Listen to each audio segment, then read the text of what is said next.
Did not pause it.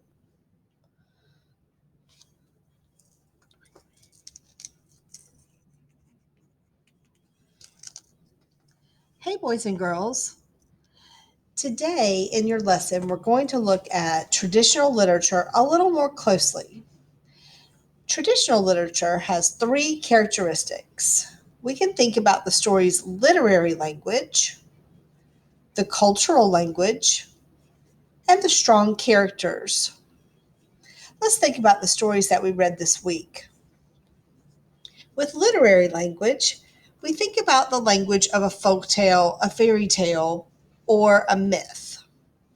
So, a lot of times when we think about those fairy tales, we think about how they start with once upon a time, or they end with happily ever after, or they might go long ago, far, far away, once in a magical land. There lived a dot, dot, dot. Um, the Korean Cinderella ended with, that is how it was and how it should be.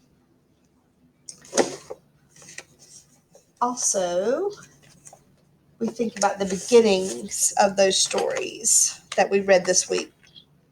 So, Korean Cinderella started with long ago in Korea when magical creatures were as common as cabbages. So, they might have like phrases like that we wouldn't really use today. And then this story ended with that is as it was long ago and how it should be. And if we think about our rough-faced girl story,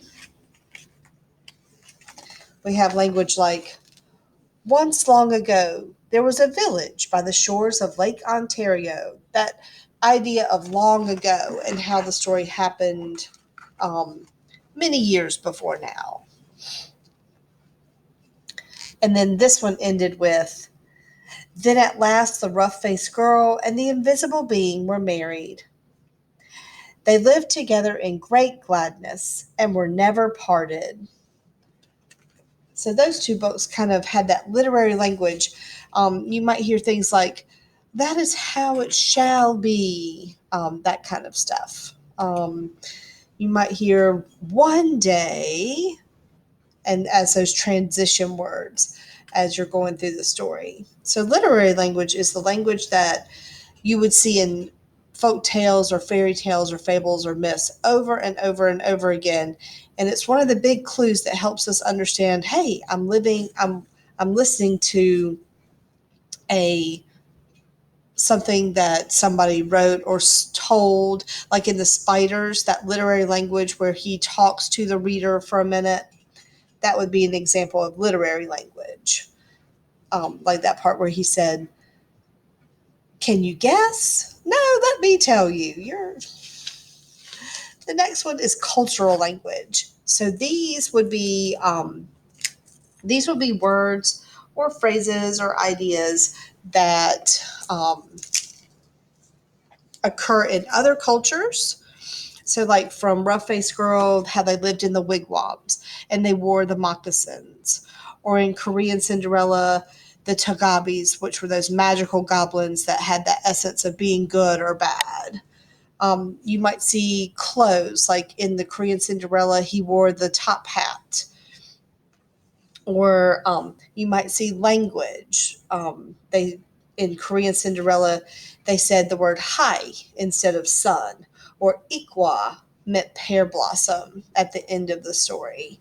And so we might see things that happen in other cultures, or words that might not occur in our everyday language, like the bow and the quiver in Rough Faced Girl. And last, the third characteristic is strong characters. Now, this word strong doesn't mean the typical meaning of strong, like something physically strong, like you could lift 1,000 pounds or strong. This is strong, meaning the characters, you can infer what happened to them through their actions. You can look at their thoughts and the words that they say and their dialogue. You can get a lot of information about the feelings that they feel and the lessons that they learn. through the events of the story. And so we're going to look at strong characters today with our myth, King Midas. So a myth is a culture story that helps us understand a lot about how we should live our lives, how we should show that we're a good person, and the things that are right for this culture and the things that are wrong for this culture, so that we all live the way the group wants us to live. So you should have already listened to King Midas, but I'm going to go ahead and read just a few parts of it. And we're going to think about how he was a strong character. So our character is King Midas. We're going to look for facts about him. We're going to look for his thoughts and feelings. We're going to look for actions that he does and an example of dialogue for this story. We're also going to think about the literary language and the cultural language as we read. There once lived a very rich king called Midas, who believed nothing was more precious than gold. He loved its soft yellow hue and the comforting weight in the palm of his hand.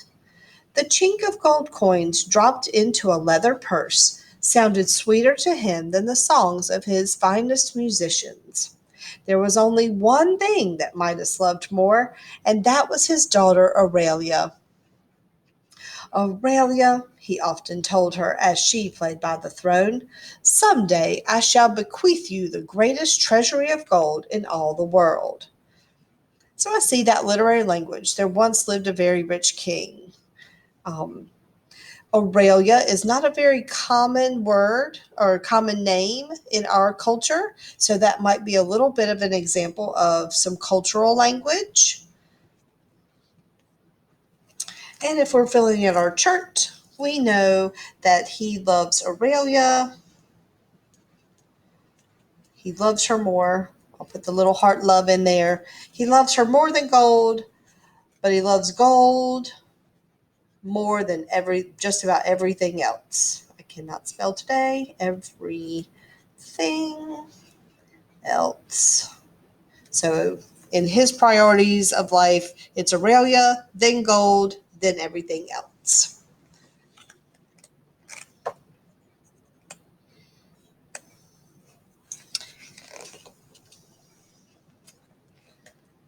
There had been a time, however, when King Midas loved roses as much as he now loved gold.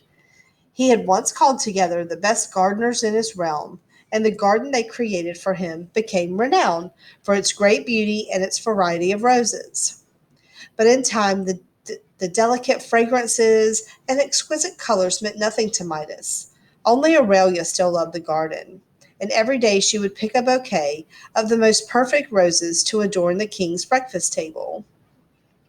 But when Midas saw the flowers, he would think, their beauty lasts but a day.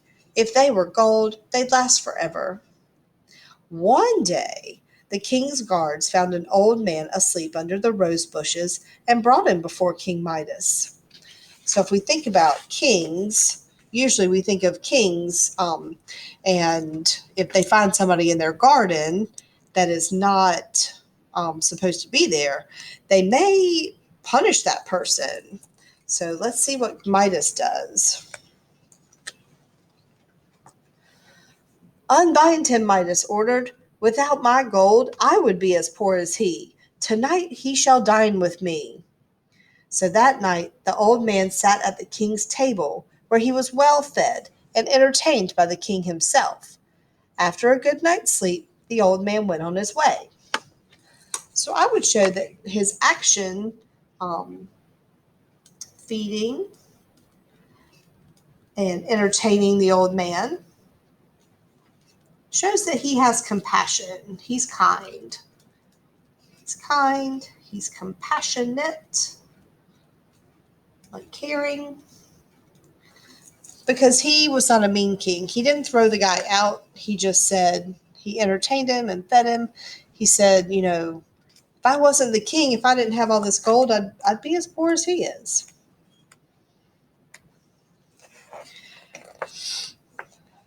Let's see, some of the facts we know. He is rich.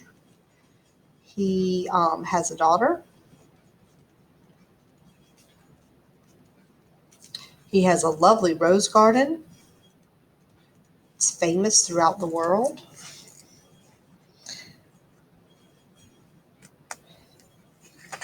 So the next day, Midas goes down. I'm going to fast forward a little bit because you should have listened to the whole story already. So I'm just going to fast forward a little bit through the middle. So he goes down to his dungeon where all his gold is locked up. And so that tells us that he's careful with his gold. He protects it. So we'll put that on our character list. And I wanted to write down this quote. He says, "Ah, I do love it so," he sighed.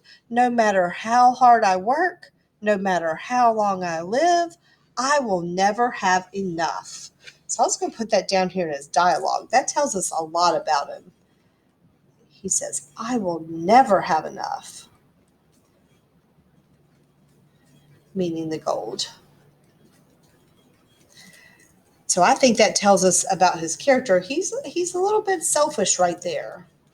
He might be a little bit greedy. Even though he was generous to the old man, I don't know that he's giving away his gold to anybody else.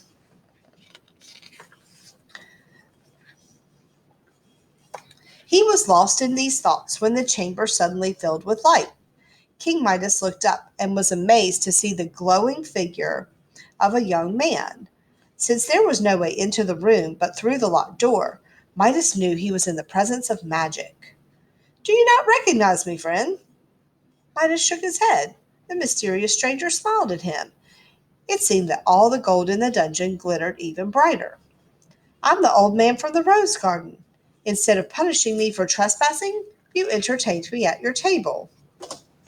I had thought to reward you for your kindness, but with so much gold, you must surely want for nothing." "That's not true," cried Midas. "A man can never have enough gold." The stranger's smile broadened. "Well, what would make you a happier man?" Midas thought only for a moment. "Perhaps if everything I touched would turn to gold," he said. "That is your wish?" "Yes, for then it would always be at my fingertips," Midas assured him. "Think carefully, my friend," cautioned the visitor. "Yes," replied Midas, "the golden touch would bring me all the happiness I need." "And so it shall be yours." So if we were doing a character graphic organizer about the mysterious stranger, I might put that he was kind of warning him. So we can put here that he makes a wish. His wish is for the golden touch. And that will give him even more gold. All right, so the mysterious stranger says, "All right, your wish is granted." Midas tests it out right there in the dungeon with the brass key, but nothing happens. So the next day he wakes up. He's in his bedchamber and his sheets have turned gold. He gets dressed and his suit becomes gold. And it's a little bit heavy, but he says, "Oh, that's okay." Well, then he puts his glasses on and they become gold. But he's like, "Oh, no matter. It'll be all right." And then the last thing is that he goes out to the garden. And I like this page because everything behind him is golden and everything that he hasn't touched yet is still in its true colors. And so he goes to the garden and he's touching all the roses and he's thinking of Aurelia and he's like, "Oh, she's going to love it. It's going to be so beautiful." Well, she comes to breakfast and she's crying and she has her golden rose and she's like, "They don't smell as sweet and they don't feel, they don't have the lovely colors that I wanted." And she thinks it's horrible.